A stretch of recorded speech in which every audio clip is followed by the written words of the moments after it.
mieux comprendre la famille, pour mieux vivre en famille. Amen. Amen. Amen. Amen. Et si tu es là ce matin pour comprendre les choses qui se déroulent dans ta famille, il faudrait que tu prêtes attention. La famille, pourquoi elle est si importante? La famille est un sujet qui a été abordé dans la Bible depuis des temps. Elle a été reconnue comme étant un pilier essentiel de la société et est considérée comme étant l'un des plus grands cadeaux qu'une personne puisse recevoir. Vous avez vu que lorsque Adam était là, Dieu lui a donné une femme parce qu'il ne peut pas rester seul. Et vous allez constater que la vie, dans la vie, tu as toujours besoin de quelqu'un. Amen, non? Ça peut commencer chez toi. Ça peut être ton père. Ça peut être ta mère. Un enfant qui naît est nourri et entretenu par son père et par sa mère. Quand celui-là grandit plus tard, quand il est conscient, il s'occupe à son tour de ses parents et de son père et de sa mère. Dis-moi amen. Dis-moi amen. L'amour et le respect entre les membres de la famille sont mentionnés dans plusieurs passages de la Bible. Lisons Proverbe 17, verset 17. Proverbe 17, verset 17. Proverbe 17, verset 17. Oui. Je lis au nom de Jésus. L'ami aime en tout temps. Et dans le malheur, il se montre un frère. Alléluia. Amen. Donc nous allons voir que à partir de la Bible, ta famille peut s'élargir dans le temps selon la conception que Dieu donne sur la vie de quelqu'un. Tu peux rencontrer quelqu'un quelque part et à cause de ce que Dieu a mis entre vous deux, celui-là qui n'était pas ton frère, qui n'était pas ton parent au départ, devient un frère pour toi. Et c'est ce qui devrait se passer à l'église. Et c'est ce qui devait avoir lieu à l'église. Lorsque tu rencontres un frère à l'église, il devient plus important pour toi que ton frère de famille. Mais à cause de l'immaturité qui est dans l'église, tes frères dans l'église sont devenus ennemis. Ça doit disparaître. Tu n'as pas dit amen. Amen. Amen. Ces versets encouragent les membres de la famille. Ces versets encouragent les membres de la famille à se montrer amicaux. Alléluia. Amen. Lorsque tu as un grand frère, lorsque tu as une soeur, lorsque tu as un petit frère, ce verset nous amène à bannir la haine de la famille. Parce que vous devez comprendre, la division dans les familles commence par les tirailleries, commence par les jalousies, commence par la haine. On ne se parle pas et cela finit par devenir sorcellerie. Chrétien, la malédiction qui est dans ta famille a commencé par une incompréhension. Est-ce que toi tu vas laisser encore cet héritage à tes enfants? Ou tu dis à tes enfants, telle personne c'est mon frère, mais lui et moi on ne se parle pas, donc tu ne dois pas aller là-bas. C'est un mauvais enseignement. Peu importe la raison. Tu n'as pas dit amen. Nous sommes dans le culte des familles. Alléluia. J'ai dit que ces versets nous encouragent. Encouragent les familles à entretenir des relations amicales. Ça veut dire quoi? Un frère et une soeur doivent se montrer amis. Tu n'as pas dit amen. Alléluia. Amen. Ils doivent se montrer amicaux et traiter les uns les autres avec respect. Le grand frère doit respecter le petit frère. Et le petit frère doit rester le grand frère. À l'église, lorsque quelqu'un a l'onction, lorsque quelqu'un reçoit une petite visitation, à 16 ans, il veut se jouer le vieux père de tout le monde dans l'église. C'est de l'impolitesse. Ton onction ne t'empêche pas de respecter les gens. Parce qu'il y a forcément quelqu'un plus âgé que toi. Même s'il n'y a pas d'âge en onction, tu dois reconnaître tes aînés. Tu dois respecter les gens qui sont devant toi. Et le respect est mutuel. On ne réclame pas le respect lorsqu'on ne l'applique pas. Je n'ai pas ton amen. Quand tu respectes l'autre, quand je respecte l'autre, nous devons nous respecter entre nous. Amen. C'est ce qui aide à créer une atmosphère harmonieuse au sein du foyer. Parce que dans un foyer, lorsque le mari va se jouer les autorités tous les jours, il faut qu'il prenne le soin. Il doit prendre le soin pour s'occuper aussi de sa femme. Ce n'est pas parce que tu as l'autorité de la maison que tu ne vas pas respecter ta femme. Alléluia. Amen. Alléluia. Amen. L'autorité que tu es, si tu veux avoir de l'harmonie dans le foyer, le respect doit devenir mutuel. Le langage doit être contrôlé. Je veux le amen de quelqu'un. La Bible souligne également l'importance de soutenir les membres de sa famille. Quelque chose se passe dans l'église évangélique. Lorsque les gens viennent à l'église, tout le monde devient sorcier dans leur famille. Et donc l'enfant qui a été élevé par un père, l'enfant qui a été élevé par une mère, parce qu'il a été révélé que la maman a quelque chose, tu tournes le dos à ta mère, tu tournes le dos à ton père. Quand ton père n'était pas vivant, quand ta maman n'était pas là, la tante ou l'oncle qui s'est occupé de toi, lorsque tu as devenu quelque chose aujourd'hui, tu as vu qu'il est sorcier et tu ne lui donnes rien. C'est un péché et ça peut t'amener en enfer. Parce que celui qui t'a fait du bien, il faut lui retourner le bien. C'est pour cela que tu es devenu chrétien. C'est pour cela que tu as eu Jésus. Le Jésus qui est en toi. Lorsque tu es vrai en lui, il ne peut jamais permettre qu'un sorcier puisse te tuer. Lorsque tu es vrai, lorsque tu es dans la vérité, lorsque tu es dans la sincérité, même si ton père est sorcier, même si ta mère est sorcière, tant que Jésus est en toi, ils ne pourront jamais te tuer. Quand tu deviens chrétien, tout le monde devient sorcier. Tu commences à fuir tout le monde. Je ne t'ai pas dit de devenir ami avec ceux-là, mais joue ton rôle vis-à-vis d'eux.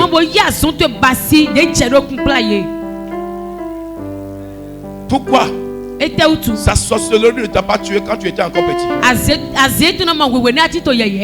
Et tu es devenu quelqu'un aujourd'hui.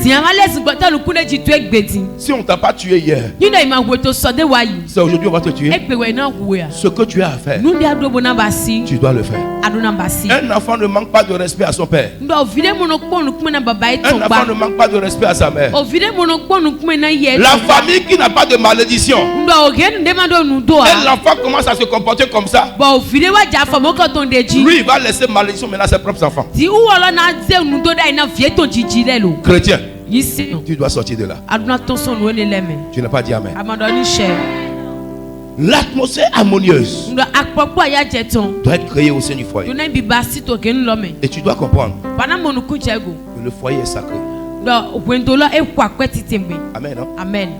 Amen. Hein? Amen. Quand on prend Dieu et que tu es dans l'église, après Dieu, c'est ton foyer. Le pasteur vient après. C'est pourquoi toute femme doit respecter d'abord son mari avant de respecter le pasteur. C'est de l'hypocrisie.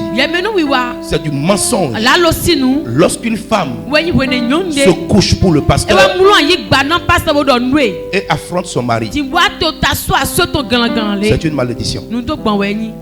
Dieu n'est pas dedans. Et je n'ai jamais demandé ça à quelqu'un. Respecte ton mari. Si tu me respectes et que tu ne le respectes pas, tu as déraillé. Tu es dans le mensonge. Tu dois respecter ton mari. Parce qu'après Dieu, c'est lui qui est ton autorité. Et c'est après lui que le pasteur vient. Et tout dépend aussi de comment vous tendez la main à ce pasteur.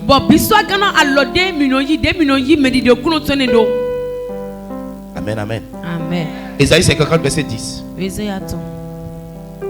Ésaïe 54, verset 10.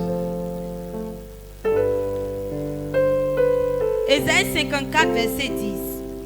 Quand les montagnes s'éloigneraient, quand les collines chancelleraient, mon amour ne s'éloignera point de toi. Et mon alliance de paix ne chancellera point. Dit l'Éternel, qui a compassion de toi. Alléluia. Alléluia. Il souligne que lorsque les choses vont mal, le soutien familial est essentiel pour garder espoir et persévérer. Le soutien familial est essentiel pour garder espoir et persévérer. Écoutez-moi très bien. Écoutez-moi très bien. Nous allons repartir dans le fondement familial. Mais laissez-nous parler maintenant de ce qui nous concerne. Et nous parlons d'un foyer. Parce que c'est la première famille devant Dieu. Ça. Ce n'est pas la famille élargie. La famille que Dieu connaît primordialement, c'est un homme, une femme et les enfants. Ce n'est pas un homme et un homme et les enfants adoptés. Non, ce n'est pas une femme et une femme avec les enfants adoptés. Ça là, même dans le plan de Dieu, ça n'a jamais existé. Donc c'est une abomination. Amen, amen. Amen, amen. Amen. Donc Dieu voit quoi? Un homme, une femme et les enfants. Donc du coup, quand Dieu veut s'adresser à la famille, c'est à cette famille que Dieu s'adresse. Dis-moi un amen. Dis-moi un bon amen. Donc quand Dieu s'adresse à toi, qu'est-ce que Dieu veut? Quel que soit le problème que ton mari a, quel que soit le problème que ta femme a, ne permettez jamais que le lien du foyer soit brisé. Sinon, l'un et l'autre deviendraient des gens à intérêt matériel. Donc c'est parce que ton mari n'a pas, que tu ne le respectes pas. C'est parce que ta femme n'a pas, que tu ne la considères pas. Alors là, le sens de la famille est brisé. Parce que le mari soit riche avant, ou que la femme soit riche avant, tel que vous vous êtes connus pour vous aimer, ne permettez pas au matériel de vous éloigner. Parce qu'il y en a qui veulent aimer l'homme parce qu'il donne de l'argent. C'est vrai, c'est normal. Mais ça n'a pas été ça au départ. Ça n'a pas été ça au départ. Parce que je crois que c'est parce que vous vous êtes entendu au départ que vous peut-être rester ensemble. Aujourd'hui, si les choses ne vont pas bien, entendez-vous encore pour affronter la situation.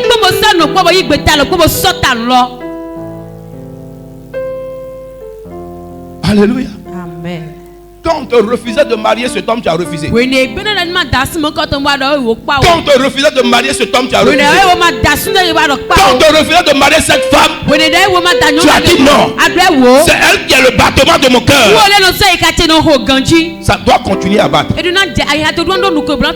Parce qu'on t'avait refusé ça. Mais tu as dit c'est ça ou rien. Donc actuellement là, tu ne laisseras pas. Tu dois continuer.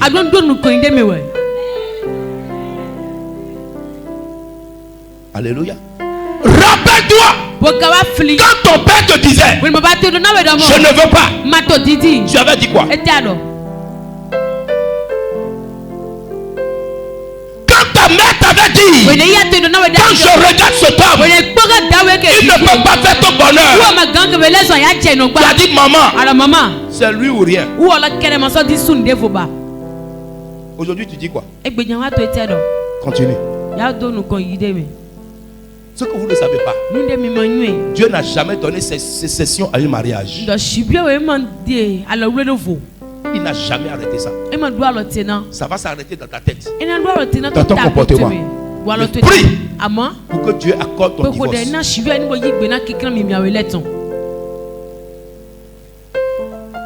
Alléluia. Amen. Alléluia. Amen. Plus personne ne répond bien. Alléluia. Amen. Les choses doivent aller bien. Le soutien familial est essentiel pour garder espoir.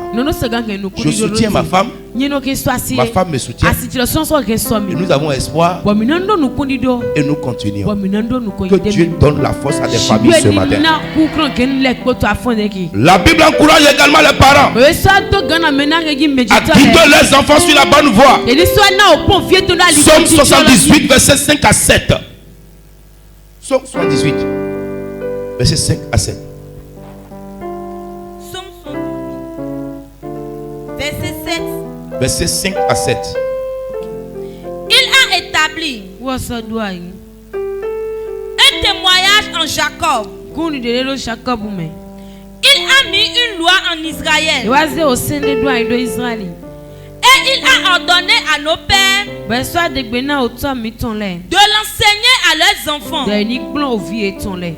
pour qu'elle fût connue de la génération future. Des enfants qui naîtraient et que devenus grands, ils en parlassent à leurs enfants afin qu'ils misent en Dieu leur confiance. Arrête-toi là. Alléluia. Amen. Église, vous savez, c'est bon que tu sois là ce matin. C'est bon que tu entendes ce que je dis ce matin. Mais je t'assure, Dieu te mettra à la barre et il va te poser la question: quelles sont les éducations, les enseignements que tu as donnés à tes enfants? Reprends. Il a établi un témoignage en Jacob. Un témoignage en Jacob. En Jacob, c'est Israël. Il a établi un témoignage dans l'église, dans l'assemblée des saints. Un témoignage a été déposé. Pour quelle raison? Continue. Il a mis une loi en Israël. Et il a ordonné à nos pères de l'enseigner à leurs enfants. Donc la Bible est en train de stipuler la manière dont nous devons perpétuer la connaissance de Dieu dans les générations à venir. Quand l'enfant te manque de respect, un enfant ne doit pas dépasser son père. Mais quand un enfant n'a pas reçu l'éducation de Dieu, chacun doit choisir sa voie. Tu vas rendre compte. Tu rendras compte. Non, chacun est libre de suivre sa voie. C'est une condamnation pour toi. Personne n'est libre de suivre sa voie.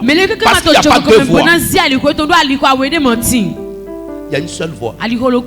Jésus-Christ de Nazareth. Si tu l'as connu, tes enfants doivent le connaître. Si tu l'as adoré, tes enfants doivent l'adorer. La Bible dit, le Père doit laisser cet enseignement pour ses enfants et les enfants doivent le transmettre aux petits-enfants. Ici, la Bible est en train de mettre en avant l'importance des parents pour apprendre aux enfants à respecter la parole divine. Combien de personnes, là où mon enfant fréquente, les gens l'insultent. Ton papa c'est un pasteur, ton papa c'est un voleur, ton papa c'est ceci. Pourquoi? Parce que chez lui à la maison, son père ne connaît pas Dieu. Et s'il le connaissait, il n'a pas enseigné ça à son enfant. Alors, son enfant commence à s'attaquer à la parole de Dieu. Laissez-moi vous dire une chose. Lorsque les enfants sont sortis de la brousse et ils ont commencé à insulter Élisée, la Bible dit qu'Élisée a commandé à quoi? À des oufs de manger ses enfants. Ça veut dire quoi? Ce que tu penses que tu ne comprends pas aujourd'hui, ça va porter la mort dans la génération à venir après toi. Ne jouez pas avec les choses de Dieu. Quand il me dit ça, je dis ne leur réponds pas. Je ne sais pas ce qu'il fait, mais je lui dis de ne pas répondre. Ils insultent Dieu. Ils insultent la parole de Dieu. Qu'est-ce que tes enfants disent de Dieu lorsque tu n'es pas là? Toi qui viens t'asseoir à l'église, tu te joues les chrétiens. Qu'est-ce que tes enfants disent de Dieu? Là où ils vont, ça va devenir une condamnation sur toi. C'est toi qui les as accouchés. L'éducation d'un enfant incombe aux parents. Qu'elle soit morale ou spirituelle. Enseignez ce qu'il faut à vos enfants. Quand tu lui donnes 50 francs, il peut jeter. Tu dis non, c'est petit, tu augmentes. Mais quand il ne connaît pas Dieu, tu t'en fous. Tu vas rendre compte. Si ce que toi tu adores est vrai, si ce en quoi tu crois est vrai, pourquoi tu es le seul à suivre ça? Pourquoi?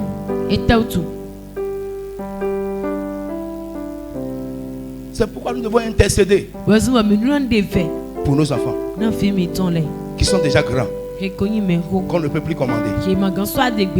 On doit intercéder pour eux. Si tu ne le fais pas, Dieu va te poser des questions. Tu viens à l'église, tu dois intercéder pour ta femme, tu dois intercéder pour ton mari. C'est là la famille. Parce qu'après ça, lorsqu'ils ne vont pas connaître Dieu, ils iront mettre la main dans des choses. Et ça deviendra la malédiction future pour tes enfants, les petits enfants qui vont venir. De la même manière que nos aïeux n'ont pas connu Dieu et ils nous ont laissé un héritage maléfique. Ton père a fait grigri jusqu'à il est mort. C'est pourquoi tu pries aujourd'hui, il n'y a rien. Parce que tu ne sais pas là où il a mis ton nom. C'est en priant, en continuant de prier, que un jour, Dieu va te faire miséricorde. Il y a des gens qui ont eu des parents sorciers et personne n'a su qu'ils étaient sorciers jusqu'à leur mort. Il ne va pas tuer les enfants des autres et toi tu vas réussir comme ça. Il faut que Dieu te rencontre, mais il faut que tu rencontres Dieu. C'est pourquoi tu ne dois pas jouer avec ta foi. Toi tu prends l'église comme un système folklorique. Toi qui prends l'église comme ce que papa Ozo est en train de faire. Tu es en train de jouer avec ta vie. Tu es en train de jouer avec ta destinée. Dis-moi ce que tes parents ont fait. Est-ce que tu maîtrises tout? Est-ce que tu sais combien de personnes ton père a tué? Est-ce que tu sais combien de personnes ta mère a tué? Est-ce que tu sais combien de personnes ton père a volé leur destin? Ton père a détruit leur vie. Ta mère a gâté leur destinée. Est-ce que tu sais le nombre de mariages que ta mère a détruit? Est-ce que tu connais le nombre de travail que ton papa a gâté? Aujourd'hui tu es à l'église, on te dit de prier, tu dis que tu ne vois rien. Est-ce que tu es découragé? Je te dis que Satan t'a gagné. Tu dois te repentir et venir dans la vérité. Il y a des parents qui tuent les enfants des gens tous les jours. Qu'est-ce que tu sais de ça? On n'agresse pas Dieu. On supplie Dieu. Dieu n'est pas le camarade de ton aïeux. On n'agresse pas Dieu. Tu sais quelle abomination ta maman a commise. Tu sais ce que tes oncles ont fait. Est-ce que tu es au courant de ce que ton papa a fait? Moi un jour quelqu'un est venu me voir. Il dit ton père, ils ont pris mes terrains. Je dis quoi? C'est là que j'ai su que mon père faisait partie du comité du bonnage. Je dis ah bon? Il dit ils ont pris tout le terrain. Je suis que c'est lui. Il dit oui. Je suis allé voir mon père. Je lui ai posé la question. Quelle personne m'a dit vous avez pris le terrain? Il dit c'est pas lui. Que c'est le géomètre. Tu vois comment les choses remontent? Qu'est-ce que ton père a fait? Est-ce que tu sais? Tes parents sont restés sorciers jusqu'à leur mort. Personne n'a su ça. Je te pose la question. Si ce que l'homme sème, il doit moissonner. Tu peux détruire les enfants des autres. Et ton enfant va sortir facilement. Joue avec ta foi. Tu vas te plaindre. Mais le nom de Jésus ne changera jamais. C'est à toi d'être sérieux, de le chercher de tout ton cœur, de toute ton âme et de tout ton esprit. Ce que nous vivons aujourd'hui, ce que nous traversons aujourd'hui, c'est ce que nos aïeux nous ont laissé comme héritage. Est-ce que nous allons laisser ça comme héritage à nos enfants? Tu viens à l'église, c'est parler des gens. Tu viens à l'église, c'est complotisme. C'est simplement la malédiction. Elle ne s'enlèvera jamais tant que tu ne te répands pas. Jamais. Prends ta foi au sérieux. Amen. Tu n'as pas dit amen. De nombreux autres versets montrent que Dieu a créé la famille pour être un refuge solide pour ses membres. C'est pourquoi je t'avais dit une fois, Dieu n'a pas fait erreur de te mettre dans cette famille. Mais pourquoi je suis sorti de cette famille? Mais pourquoi c'est lui qui est mon père? Dieu ne fait pas d'erreur. C'est là où tu dois naître. C'est celle-là qui doit être ta mère. C'est celui-là qui doit être ton père. Tu n'as pas besoin de regretter. Mais tu as besoin de travailler pour corriger quelque chose. J'ai dit quoi? Tu dois travailler. Tu dois bouger. Tu dois prier pour corriger quelque chose. Ce qui ne va pas. Tu as donné ta vie à Christ afin de recevoir l'onction pour changer l'histoire de la famille. Reçois cette onction ce matin. 1 Corinthiens 7:14. 1 Corinthiens chapitre 7, verset 14. Tu peux pas Deutéronome chapitre 6, verset 6 à 7. 1 Corinthiens 7, verset 14. Oui. Car le mari non croyant est sanctifié par la femme. Lorsque ton mari ne croit pas en Dieu et que vous êtes à l'église et que toi tu es sincère, ta vie peut le sanctifier. Mais tu viens à l'église, tu as un conflit avec tout le monde à l'église. Tu fouilles dans la vie de tout le monde à l'église. Tu as fait parler avec tout le monde à l'église. Tu peux sanctifier qui? C'est pourquoi ton mari n'est pas converti. C'est pourquoi ton mari ne change pas. C'est pourquoi ton mari te combat même à l'église. Parce que ta vie chrétienne n'est pas réelle. Alléluia. Lorsque tu viens à l'église, ta vie transforme la vie de ton mari. Je prie que quelqu'un commence à avoir de l'influence positive sur son mari au nom de Jésus. Reprends. Le mari non croyant, oui, est sanctifié par la femme. Tu as une responsabilité. Tu dois quelque chose à l'église. Je dis tu dois quelque chose à l'église. Je dis tu dois quelque chose à l'église. Je parle à quelqu'un, je parle à une femme. Tu dois l'église. L'onction que tu reçois, le sang de Jésus qui a coulé sur toi, tant que ça n'a pas sanctifié ton mari, il y a un problème. Continue. Et la femme non croyante sanctifié par le frère. Si tu as accepté Jésus et que le sang de Jésus t'a lavé, pourquoi tu peux être le seul qui a croisé Jésus? Depuis tu viens à l'église sans ta femme. Depuis tu viens à l'église sans ton mari. Tu dois quelque chose à l'église.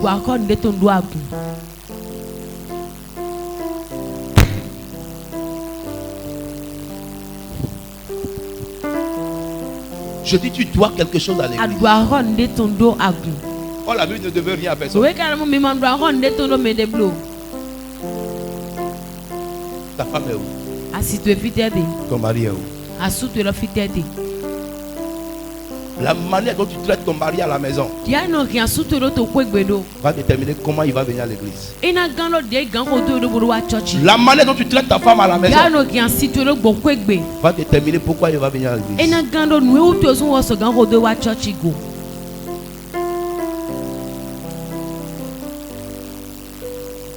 Mari ou femme, vous ne devez pas quitter vos conjoints. Deutéronome 6, verset 6 à 7. Deutéronome 6, verset 6 à 7. Oui, je veux que tout le monde connaisse ce verset, tu vas le marquer. Deutéronome chapitre 6, verset 6 à 7. Et ces commandements que je te donne aujourd'hui seront dans ton cœur. Seront où? Dans ton cœur.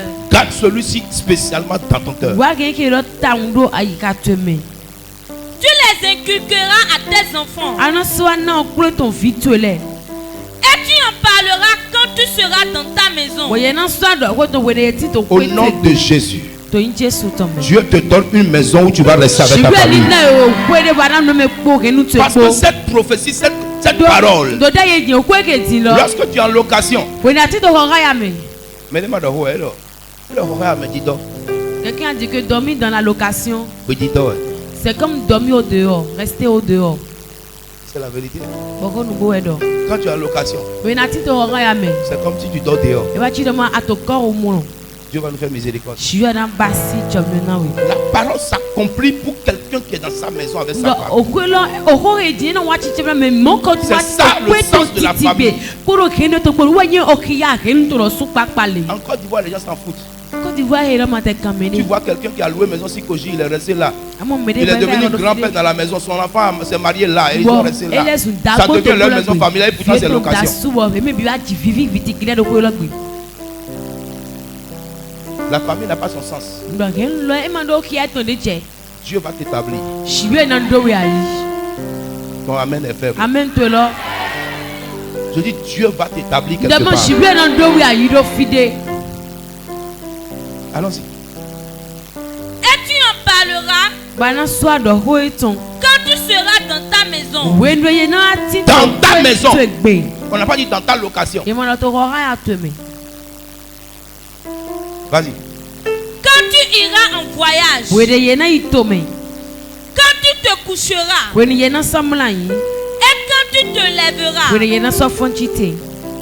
tu les lieras comme un signe sur tes mains. Et ils seront comme des frontons en tes yeux. Tu les écriras sur les poteaux de ta maison et sur tes portes. Amen. Ce qui nous amène à nous-mêmes d'abord d'aimer l'Éternel, notre Dieu, de tout notre cœur, de toute notre âme, de tout notre esprit. Si tu es dans cette salle ce matin et que tu ne reçois rien de ce que je dis, je me pose la question, comment tu vas finir en tant que chrétien? Je me pose la question.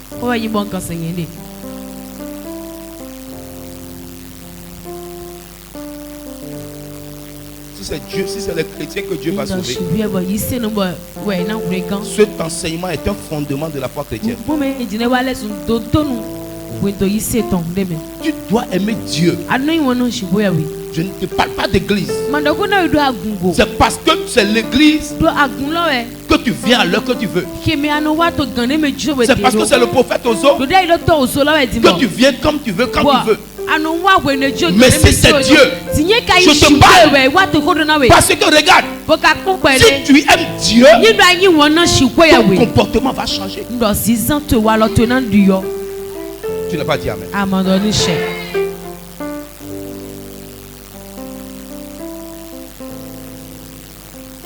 Tu dois enseigner tes enfants à aimer Dieu de tout leur cœur, de toute leur âme et de tout leur esprit. Tu parleras constamment de Dieu à tes enfants, parce que la vanité existe. Même si tu as un jet privé, mon père spirituel a enseigné. J'ai envoyé ça au pasteur Siv. Écoute-moi bien. Un jour, tous ceux qui ont jet privé, les jets privés seront vides. Les yachts seront vides. L'emplette que tu as faite dans la maison, tu as acheté manger, c'est rempli dans le frigo, c'est partout, c'est une bonne chose. Mais un jour, il n'y aura personne pour manger ça. Les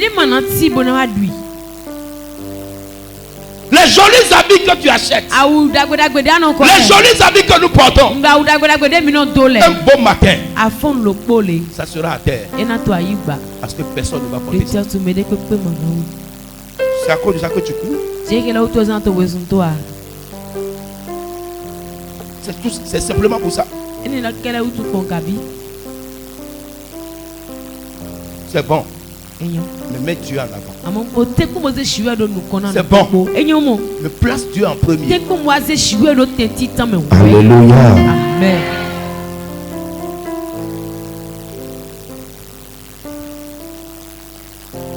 Tu dois refléter l'image de Dieu.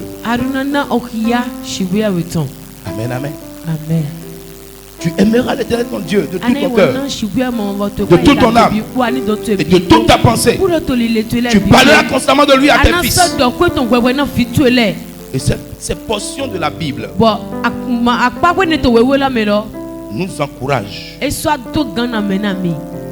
Encourage les membres d'une famille à rester unis et partager leur foi en Dieu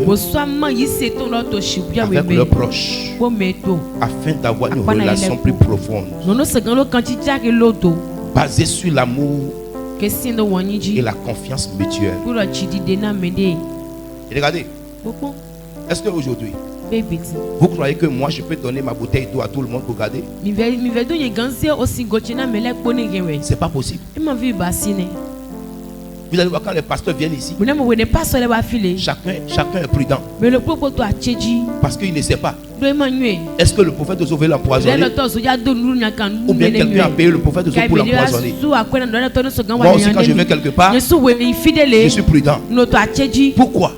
La famille que nous formons en Jésus n'est plus la famille que Dieu a voulu.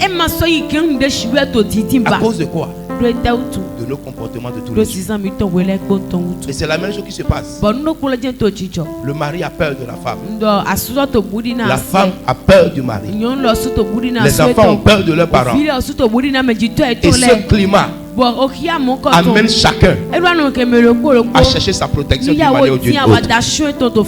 Et c'est pour ça que tu verras dans une même famille, le grand frère est pasteur, le petit frère est Tingali, le grand frère, l'autre frère est Trompetoreka, enfant de même père. Ce papa a échoué.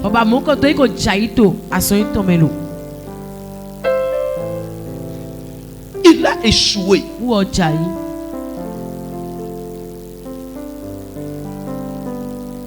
J'ai dit quoi? Il a échoué.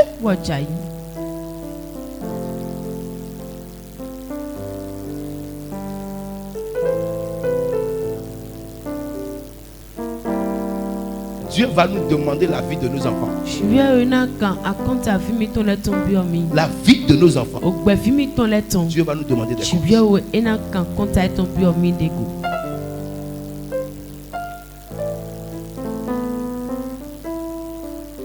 Que Dieu fasse miséricorde.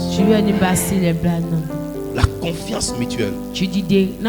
La Bible contient également des messages importants concernant les relations familiales étroites. Amen. Et notamment sur l'honnêteté et le pardon mutuel qui en résulte. Regardez, Abraham a menti. Isaac a menti. Jacob a fait la duplicité. C'est devenu un cordon. Et c'est là ce qui mine la société aujourd'hui. Un mari qui s'est fâché avec sa femme à la maison, au lieu de quitter la maison à 7 heures, il sort de la maison à 8 heures. Il arrive au bureau à 8h30. Qu'est-ce qui va se passer? L'heure à laquelle il doit travailler a été retirée de 30 minutes. Ça ne ressemble à rien, mais ça agit sur la nation. Personne ne le voit, mais les conséquences sont visibles. C'est le laxisme que nous racontons tous les jours dans la vie. Parce que un foyer, c'est mal réveillé.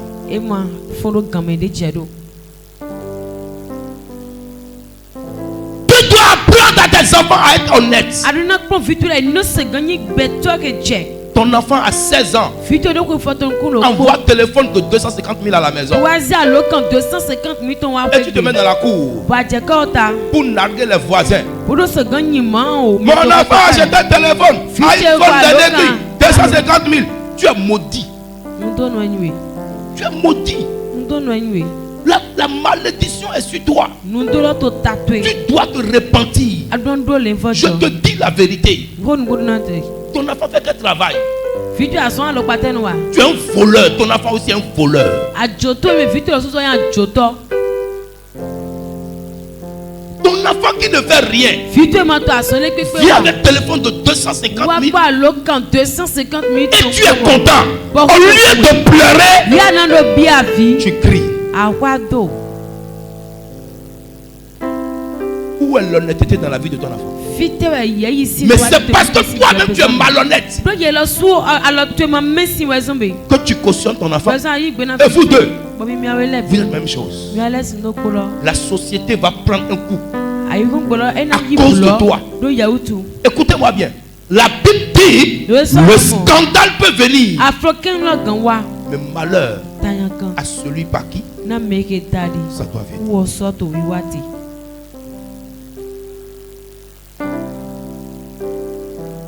Une fille doit faire honneur à sa famille. Une fille doit faire honneur à qui?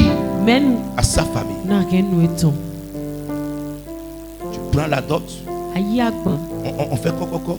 Tu prends la dot. Tu fais le mariage. Tu fais des enfants. Ça devient une fierté pour tes parents. Mais on t'enseigne au bord de la rue.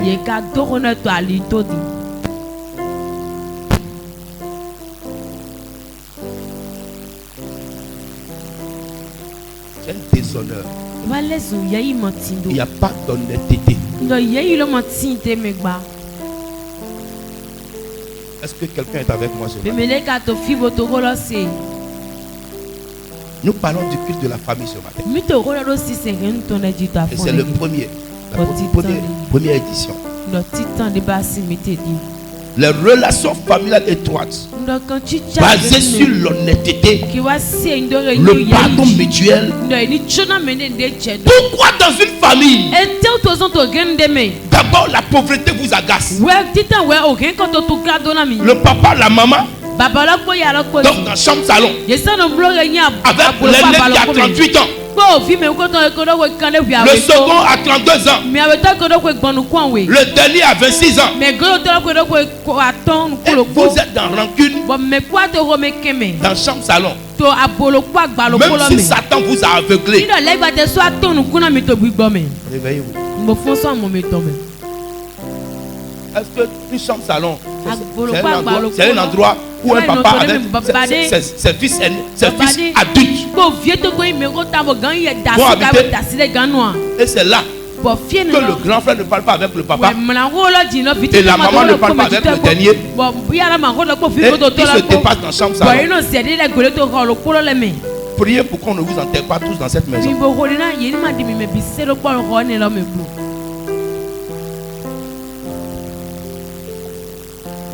On doit se pardonner. Je dois pardonner mon frère. Je dois pardonner ma soeur. Je dois pardonner mon collègue. Je dois pardonner mon patron. Je dois pardonner mes employés. L'esprit de pardon doit régner. Le chrétien ne garde pas rancune.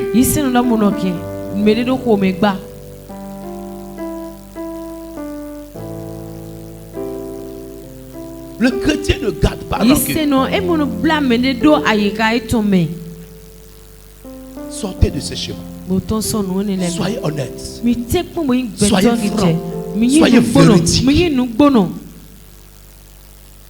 Tu ne peux pas parler et puis on va se lever sur ça. Mais c'est qu'elle a fait ça. Dans les foyers, l'homme ment à la femme. La femme ment à son mari.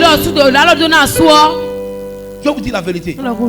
Pour l'homme, on peut me regarder dedans. Mais une femme qui ment, elle est la jointe du diable. Non. Mais bon, l'autre, l'autre,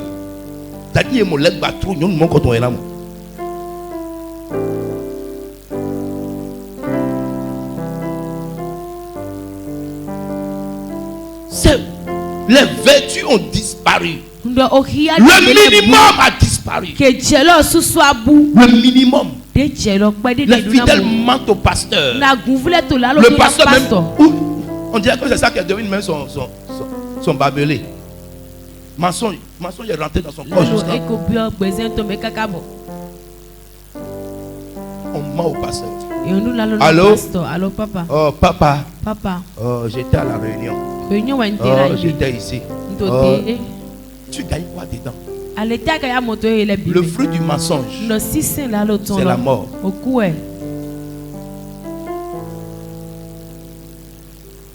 Tu peux encore restaurer ta famille.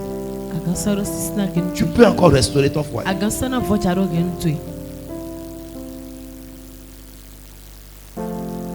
Alléluia.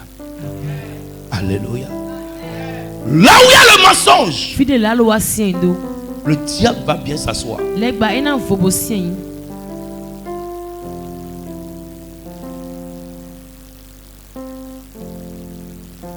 Que le Seigneur ait miséricorde. Jean chapitre 20 verset 19 à 20.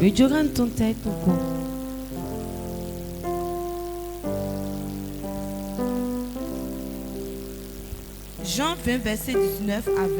L'honnêteté, le pardon, la paix. Allons-y. Le soir de ce jour, qui était le premier de la semaine, les portes du lieu où se trouvaient les disciples étant fermées à cause de la crainte qu'il avait des Juifs, Jésus vint, se présenta au milieu d'eux et leur dit: la paix soit avec vous. Il dit quoi? La paix soit avec vous. Il dit quoi? La paix soit avec vous. Alléluia. Amen. Alléluia. La paix soit avec vous. Est-ce que tu peux te mettre en paix avec les gens? Vous êtes 5 locataires dans la cour commune. Et tu es en palabre avec toutes les autres 4 portes. Et tu dis que tu es chrétienne. Pardon. Pardon. Prends tes bagages et sors de la cour. Tu es une sorcière. Les gens ne peuvent pas être mauvais jusqu'à ce point. C'est toi qui as un problème. Non, c'est parce que je viens à l'église. C'est faux. Ton devoir, ta responsabilité, c'est d'amener la paix. Comment tu as fait? Et toi seul, 4 coups. Vous êtes en conflit. Tu es un agent du diable. Sors de la cour, va ailleurs. C'est devenu une honte. En tant que chrétien, ce n'est pas la famille dont Dieu parle.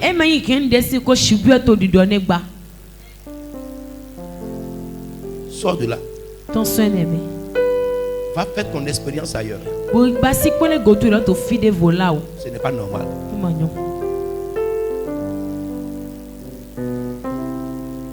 Au nom de l'église, on dit tout. Non, c'est parce que je suis chrétien. C'est faux. Nous sommes lumière. Nous sommes le sel de la terre. Que deviendrait le monde sans nous? Même si nous sommes de passage sur la terre. Tous les jours, parle avec ton mari. Tous les jours, parle avec ta femme. Tous les jours, parle dans le quartier. Mais de quel chrétien tu parles? Tu n'es pas un chrétien. Tu n'es pas de la famille de Dieu. Revois ta vie. Va faire la paix avec tout le monde. Mets-toi à genoux. Mets-toi à genoux. À la première porte. Demande pardon à tous ceux qui sont là. Va à la deuxième porte. Mets-toi à genoux. Demande pardon à tout le monde. Si tu ne le fais pas, ne viens plus dans cette église. Va-toi. Reste à ta maison. On n'a pas besoin de toi. De quelle famille on parle? Maintenant, si tu meurs dans ça, tu vas aller où? Tu vas mourir dans cette rancune? Tu vas mourir dans ça? Tu vas aller où? Si tu as des enfants, le premier héritage qu'ils vont avoir à ton tombeau, c'est l'esprit de rancune.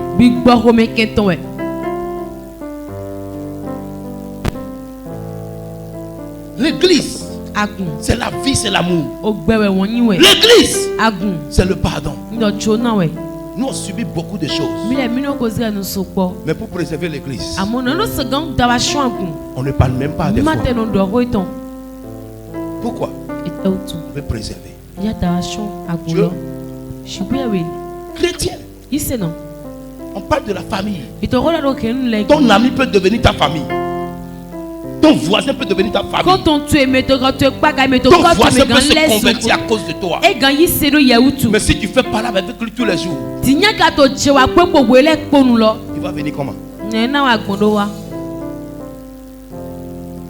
L'église est fragilisée à cause de ce genre de comportement. Ça doit changer. Paix! C'est la paix que Dieu demande. Il dit, comme mon Père m'a envoyé, je vous envoie moi aussi. En paix. Maintenant, nous sommes mandatés par Dieu pour annoncer le royaume. Nous sommes en parlant avec tout le monde. Dis-moi comment tu vas annoncer le royaume. Dis-moi. Si tu as raison. Parce que tu penses que je suis trop dur. Ce que je dis là, c'est trop dur. Dis-moi comment tu vas annoncer l'évangile.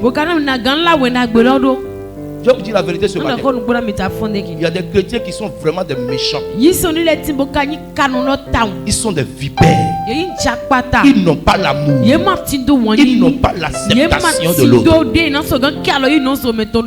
Tu n'es pas. L'orgueil te dépasse. Tu te vois supérieur aux autres. Tu te vois meilleur que les autres. Qu'est-ce que tu as que tu ne vas pas perdre? Qu'est-ce que tu as qu'on va t'enterrer avec ça? Qu'est-ce que tu as? J'étais dans une église hier. J'ai respecté celui qui m'a invité. Sinon, au nom de Dieu, je ne peux jamais aller dans une église comme ça.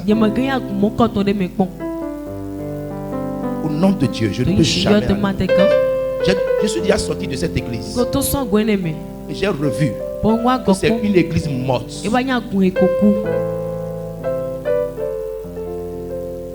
C'est là-bas que ces choses peuvent marcher. L'église de chez moi est remplie de sorciers. La présidente de l'église est une sorcière. La femme de mon père est présidente d'église. C'est une sorcière.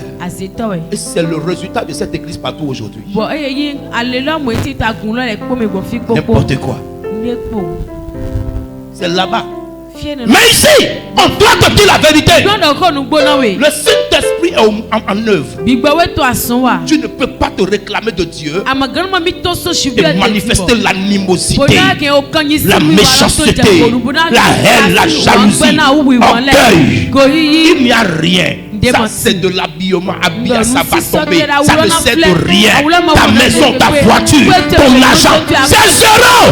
Tu dois aimer ton prochain. Tu dois maintenir l'amour. Sinon, Jésus revient. Tu ne passeras pas.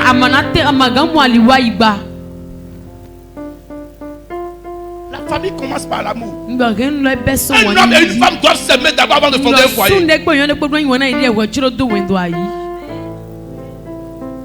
Ils doivent s'entendre. Ils doivent s'accorder. Sinon, il n'y a pas de famille. C'est pourquoi vous allez voir, il y a des gens qui sont sincères. Ils n'ont rien. Ils sont des chrétiens. Mais ils s'aiment. Malgré que le mari n'a rien. Malgré que la femme n'a rien. Les deux s'aiment. Et ils sont des chrétiens. Et ils sont croyants. Pourquoi? La vérité les a affranchis. L'église d'aujourd'hui remplie de vantards. On ne peut pas piétiner quelqu'un. On ne peut pas marcher sur lui. Tu dois revenir à la raison. Ne meurs pas dans ça. Quel que soit le prix de ton pain, quel que soit le prix de ton tissu, ce n'est pas ça que Dieu veut pour toi. Ça c'est habillage. Ça c'est pour montrer. Après, qu'est-ce que ta vie devient? Je vous envoie en paix. Je vous donne la paix. Je vous envoie en paix. Je te donne la paix ce matin. Et je t'envoie en paix. Ne va plus faire palabre avec les voisins. Toutes tes collègues, vous avez problème. Je t'assure que c'est toi qui es le problème. Je te dis la vérité. Tu es un artisan de la paix. Tu dois tout faire. Tu dois encaisser. Quand Quand tu es chrétien, on te lapidera. Mais prends les pierres pour construire une maison. On te lapidera. Prends les pierres. Construis une maison pour te sécuriser. Pourquoi? L'amour est le début d'une famille. Nos parents se sont tués à cause d'une portion de terre. Ils ont mesuré terre. Et il y a une différence de un pas de pied. L'autre dit c'est pour moi. L'autre dit c'est pas pour toi. À cause de ça, ils se sont tués. Maintenant, les enfants ont appris ce qui s'est passé. Les enfants aussi ont commencé à se battre. L'autre a 14 enfants. L'autre a 8 enfants. L'autre est mort. Les 8 sont finis. Oh, parmi les 8, il y en a qui ont fait des enfants. Les enfants des 8 aujourd'hui ne veulent pas avoir les 14. Et vous parlez de malédiction. Ça commence par quoi? Les combats internes. C'est là la malédiction familiale. C'est là où ça commence. Quand la mort commence, où est-ce que je peux trouver une protection? Je vais aller à Oyo. Je vais aller au Ghana. Je vais aller à ceci. L'autre, ça va prendre un fétiche. Il l'amène. Ça devient une idole. Et maintenant, on évoque le nom de tout le monde. Les combats commencent. Église. Dieu a tant aimé le monde qu'il a donné Jésus afin que quiconque croit en lui ne périsse point. On ne périt pas en Jésus. Je dis non, c'est faux. On ne périt pas en Jésus. On ne détermine pas la vie chrétienne par la bénédiction. On détermine la vie chrétienne par sa position vis-à-vis de Dieu. Est-ce que Dieu te connaît? C'est là que tu diras que tu es chrétien. Ta maison ne fera pas que Dieu va te connaître. Sinon Abramovich a la maison la plus chère au monde. Ta voiture ne fera pas qu'on va te connaître. Ce qui fera qu'on va te connaître, c'est ton cœur. Est-ce qu'il y a Dieu dans ton cœur?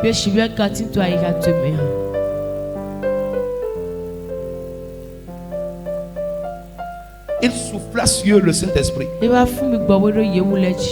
Il dit recevez l'Esprit. Les membres d'une famille sont toujours honnêtes. Je les exhorte à être toujours honnêtes avec eux-mêmes et à accepter facilement les erreurs des autres afin que tout puisse grandir ensemble spirituellement. Quand on te demande pardon, arrête ton cinéma et accepte. La personne reconnaît qu'il a mal fait. Pourquoi tu veux remuer si elle était d'abord? Accepte son pardon. Pourquoi c'est difficile? Celui pour qui c'est difficile de pardonner, ce n'est pas un chrétien. Il n'a pas l'esprit de Dieu. Il n'a pas le Saint-Esprit. Tu as pardonné. Chaque matin tu rappelles les mêmes choses. Là c'est un autre niveau de la sorcellerie. Tu as pardonné. Laisse tomber. Ça peut te revenir dans ton esprit. Seigneur, aide-moi à ne plus parler de ça. Maintenant, si tu regardes tout ce que je décris ce matin, donc tu veux rester dans cette étape pour voir le miracle de Dieu. Tu n'as pas de langage. Quand tu ouvres ta bouche, c'est pour blesser les gens seulement. Tu ne peux pas parler mal aux gens. Ce n'est pas une qualité. C'est une mauvaise éducation.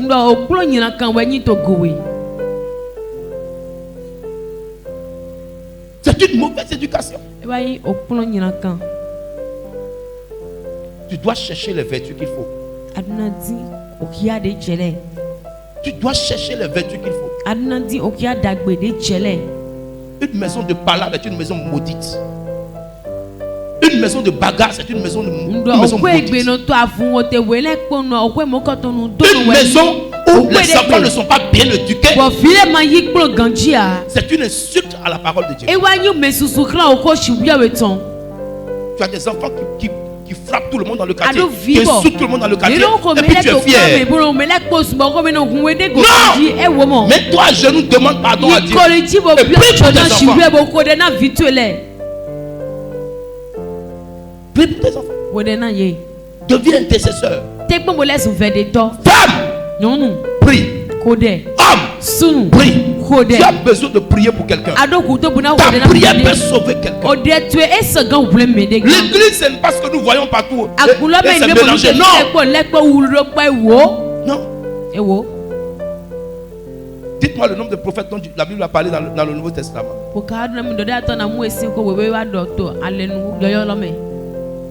Et aujourd'hui, on a le paganisme. Tout est mélangé. Tout. Toi, tu ne dois pas faire partie de ce système. Dis, je reçois la vérité en moi. Je reçois la vérité en moi. Alléluia. Alléluia. Tu dois grandir spirituellement. Ton mari doit grandir spirituellement. Ta femme doit grandir spirituellement. Et vous allez voir, lorsque un homme et une femme reçoivent un même enseignement dans une même église, ils ne se battront jamais à cause d'église. Je répète. Quand un homme et une femme sont enseignés dans une même église, vous n'entendrez jamais des palabres concernant l'église. Si ça existe, ils ne permettront jamais que le pasteur apprenne ça. Pourquoi? Parce que tous deux sont soumis à un homme de Dieu. Mais quand ce n'est pas comme ça, va demander aux femmes dont le mari ne vient pas à l'église.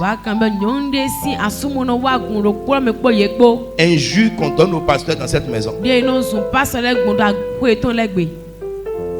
Tu dois prier pour ton mari. Tu dois prier pour ta femme.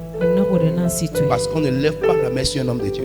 On ne lève pas la bouche sur un homme de Dieu.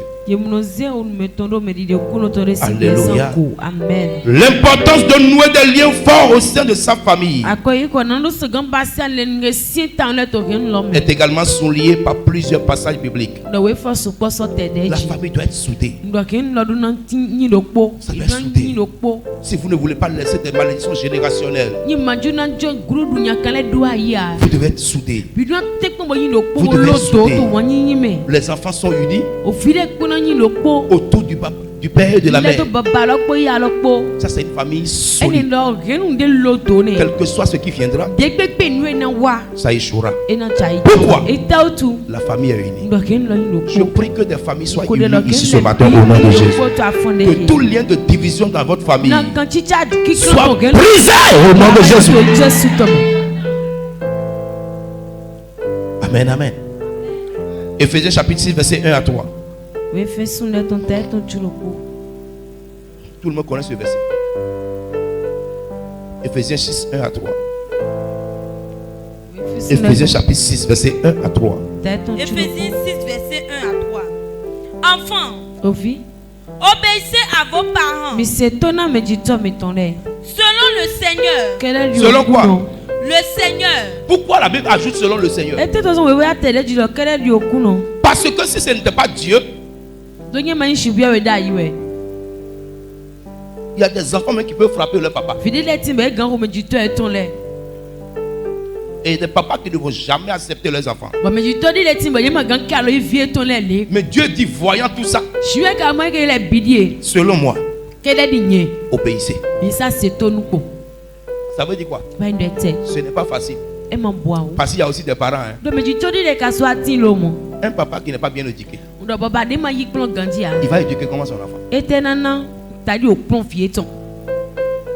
Un papa qui est toujours saoulé par les enfants. Vous allez voir que l'enfant ne voudra jamais rester à la maison. Pour ne pas prendre du temps à écouter tout ce que son père va dire. Parce que le père n'est là qu'à maudire seulement. Il est maudit seulement. J'ai déjà vu ça plusieurs fois. Alléluia. Amen. Alléluia. Dieu va éclairer quelqu'un. Vas-y. Car cela est juste. Honore ton père et ta mère. C'est le premier commandement avec une promesse. Le premier commandement qui est accompagné d'une promesse concernant l'honneur et le respect qu'un enfant doit avoir vis-à-vis de ses parents. Et si nous disons que nous sommes une famille en église et en Jésus, donc ça veut dire quoi? Les parents de l'église revêtent une importance capitale.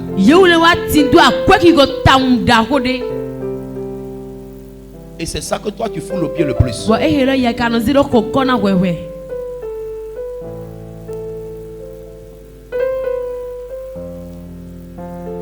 Tu dois revoir tes manières de faire les choses de Dieu. C'est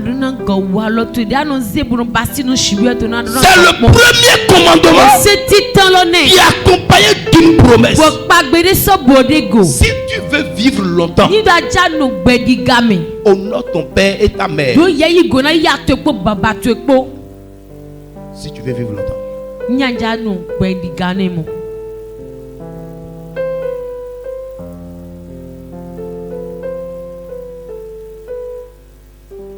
Ça n'est pas facile, hein? Parce que moi-même je suis concerné. Mais moi je fais ce que je dois faire. Rendez-vous dans la prière. Faut pas croire que nous parlons pour parler. Non.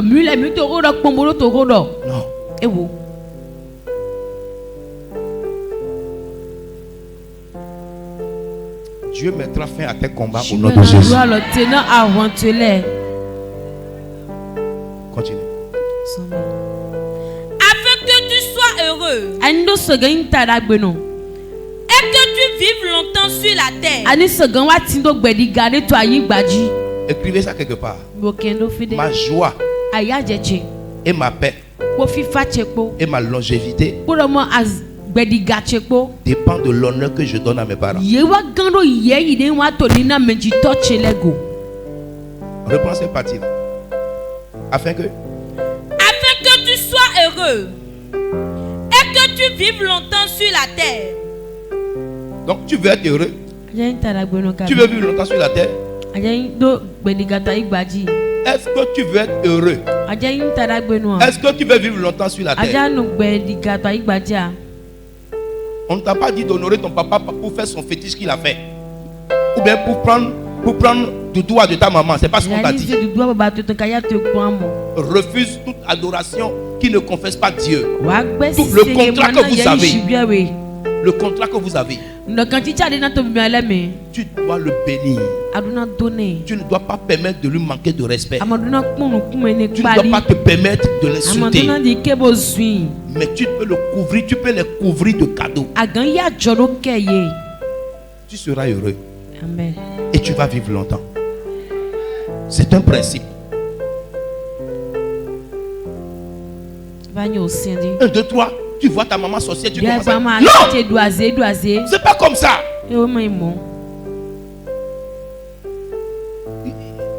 Deux frères ne peuvent pas habiter la même maison.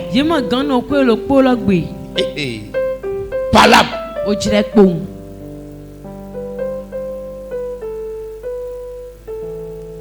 Je suis laissé quelque part. Les frères ne se saluent pas. Jusqu'à ce que tout le monde ait quitté la maison. C'est pas là.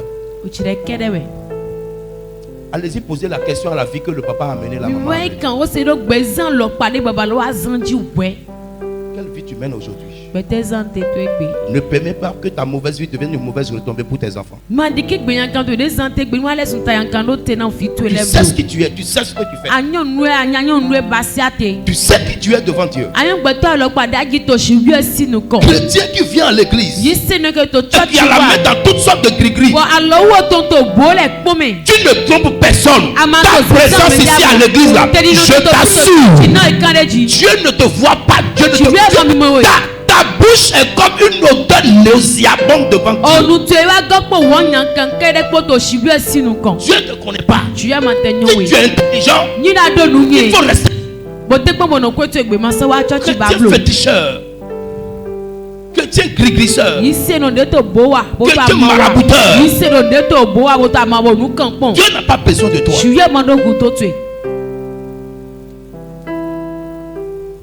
Si tu ne sais pas, je te dis, tout ce que tu as, depuis que tu es à l'église, tout ce que tu dis, Dieu n'a jamais entendu ça. C'est mieux pour toi de rester à la maison. Des gens sont mariés à des femmes qui font gris-gris. Et gris-gris là empoisonne la vie du mari. Il y a des gens qui sont mariés à des hommes. Et les hommes font le même tête.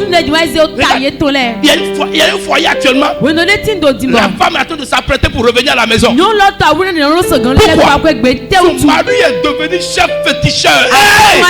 Mari chrétien, il était chrétien. Un matin, il s'est levé. Aujourd'hui, il est devenu chef de Doudoua. Association des Doudouas avec Ogboni. Maintenant, lui qui était diacre à l'église, il a fait une grande armoire. Et l'armoire est remplie de gris de fétiches. Maintenant, il dit à la femme que lui n'est plus chrétien. Et que c'est ce que lui devait faire depuis là. Que c'est maintenant il a vu ça. Et la femme actuellement, là, je ne vais pas dire là où elle est en train de ramasser ses bagages. Ils ne sont pas au Bénin. Maintenant, elle est en train de ramasser ses bagages pour revenir à la maison. Cache-toi. Fais. Demain n'est pas loin. Même dans ton tombeau, tu verras ces signes sur tes enfants. Tu penses que c'est le pasteur que tu trompes? Tu ne trompes personne. Personne. Les pères ont mangé le raisin. Les enfants ont eu le temps agacé. Mais aujourd'hui, l'âme qui pêche, elle mourra certainement. Ce que tu subis aujourd'hui te fait rappeler ce que tes aïeux ont fait. Aujourd'hui, toi, tu ne penses pas à ça. Tu es à l'église. Tu as pris ta tête, tes bras, ton ventre, tes pieds. Et la nuit, tu deviens génie. Matin, tu vas mettre make-up. Hein? Et tu vas venir.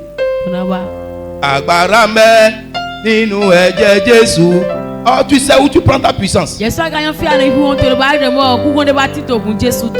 Menteur. Il faut dire Agbarame inu babalao.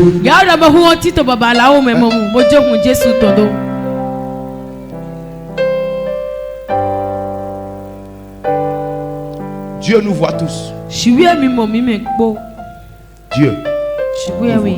Mais demain, n'accuse personne. Dieu a fait grâce à mon père. Il n'a pas connu son père. Il l'a laissé quelque part pour l'éduquer. Lui, il a grandi. Par son ignorance et son imbécilité, il allait s'accorder avec des choses pour compromettre nos vies. Heureusement que Dieu m'a appelé.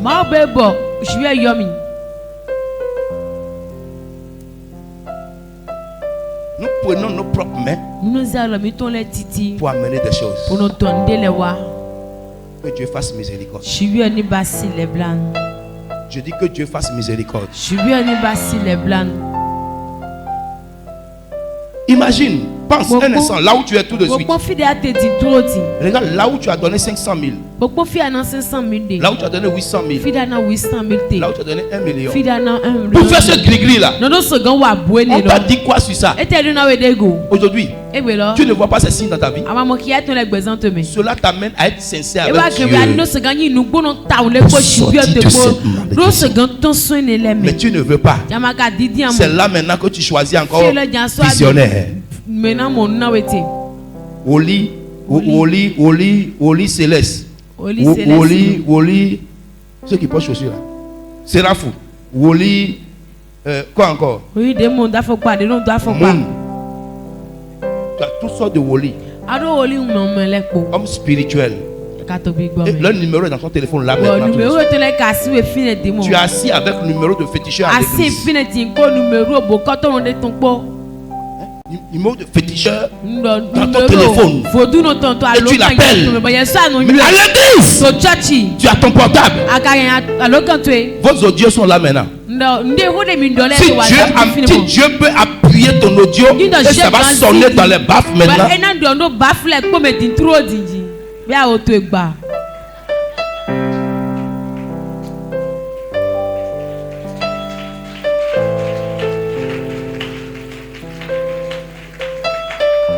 Tu dois te séparer. Tu dois te séparer. Ça doit s'arrêter. Pense à tes enfants. Pense à tes enfants.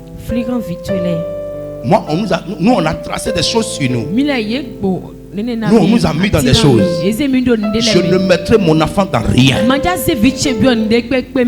Je ferai ce que je dois faire. Et si mon enfant doit dérailler, ça ne sera jamais de ma responsabilité. Jamais. Jamais.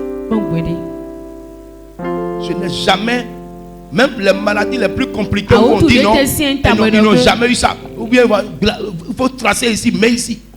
Je n'ai jamais, mes enfants n'ont jamais été victimes de ça. Et ils ne le seront jamais de mon vivant.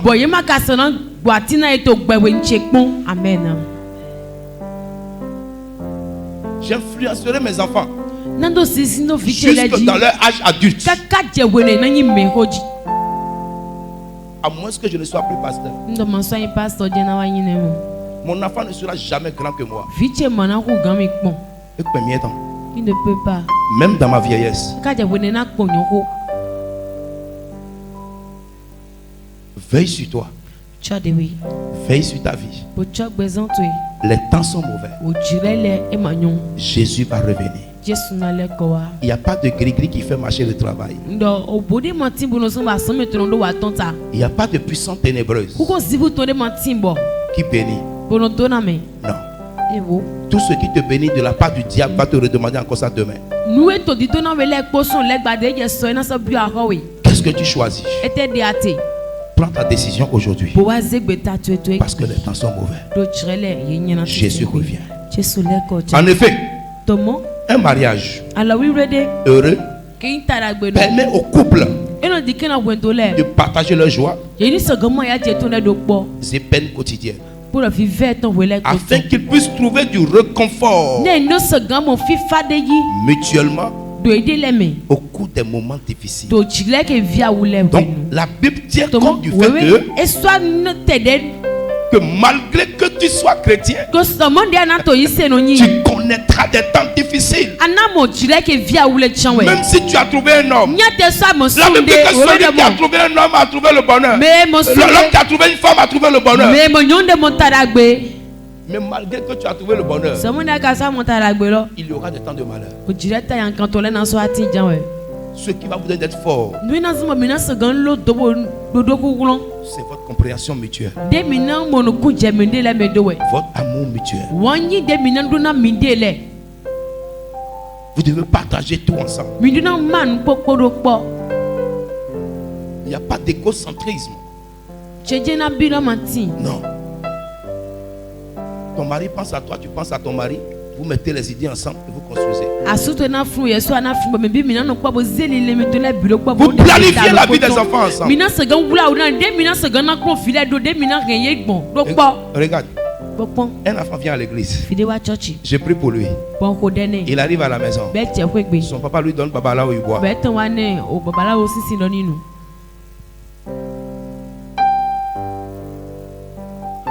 Une femme vient à l'église. On prie pour elle. Elle va à la maison. Son mari dit viens ici. C'est bon. Pense à la boire.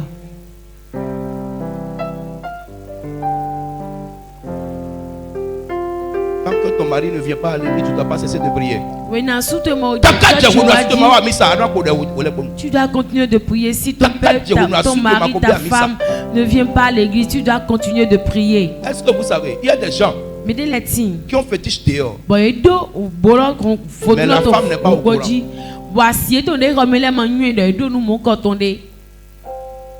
Des gens ont tronc quelque part, les gens ont cléci quelque part, les gens ont sakwata quelque part. Ils adorent ça là-bas. Mais la femme n'est jamais au courant.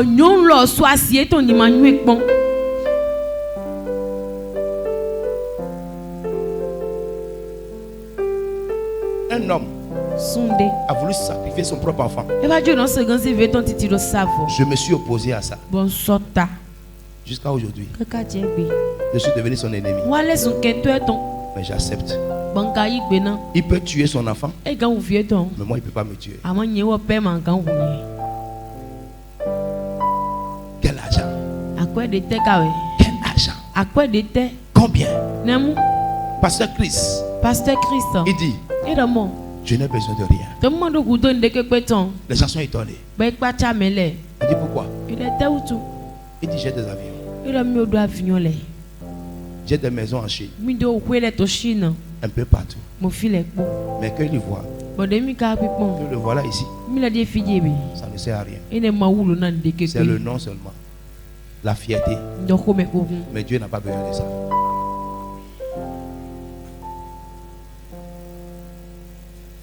Je ne te dis pas que tu ne vas pas avoir besoin de ça. Mais ce que je sais, ton cœur doit appartenir au Seigneur.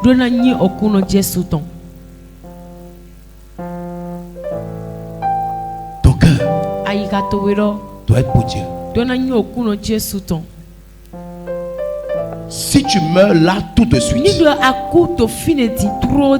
quand viendra-t-il pour toi? Et quelle sera la suite de tes enfants? Alléluia. Amen. Si tu meurs maintenant, qu'est-ce qui va se passer?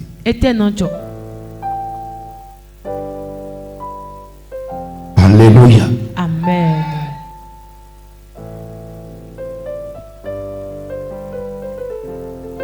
Je suis en train de finir. En conclusion, la Bible offre beaucoup d'enseignements sur l'importance de la famille. Elle encourage fortement les lecteurs à cultiver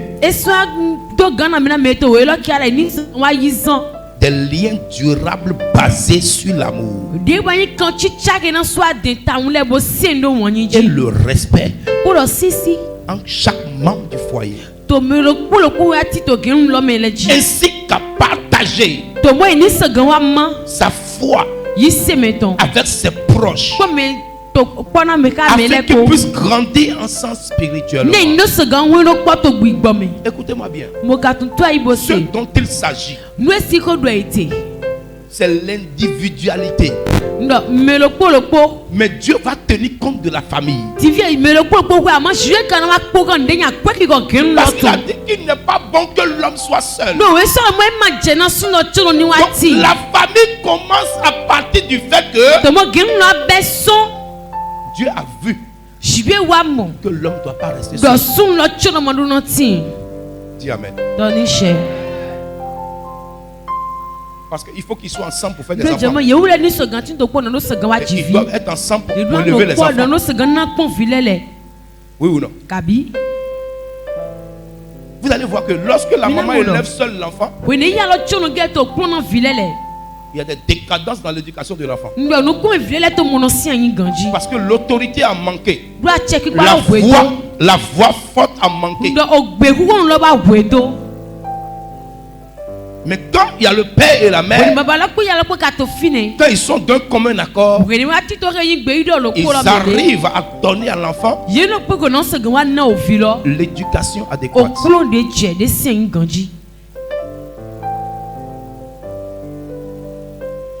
Je rejette tout déséquilibre familial au nom puissant de Jésus.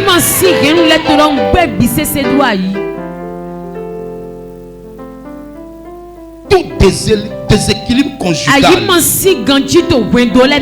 je la révoque au nom de Jésus. Que le Seigneur incline ses oreilles sur tous les foyers en détresse, sur toutes les familles en détresse, et qu'il les restaure au nom de Jésus. Amen. Amen. Amen. Nous devons cultiver des liens durables basés sur l'amour et le respect.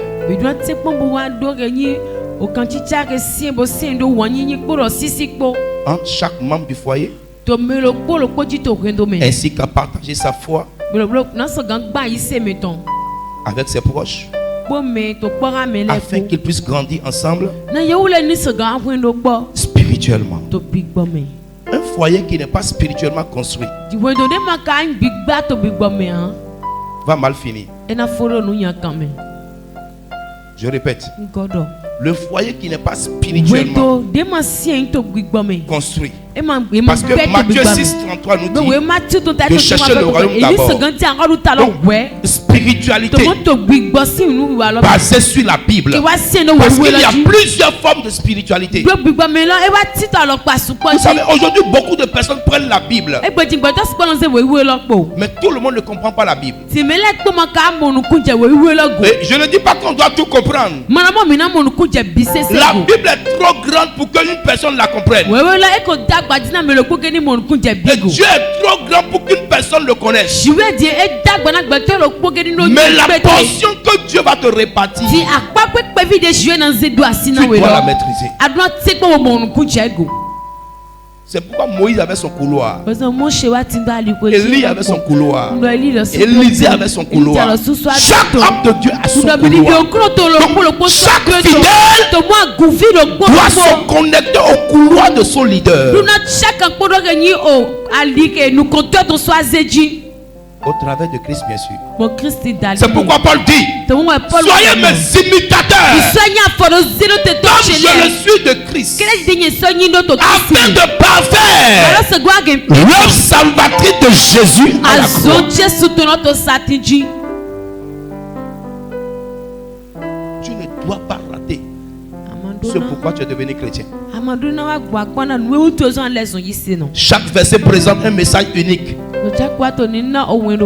adressé à celui qui lit. Amen, non? Amen. Qui servira toujours comme source d'inspiration pour ceux qui cherchent la guidance spirituelle dans différents domaines, y compris celui de la famille. Que Dieu bénisse sa parole. Que Dieu bénisse sa parole.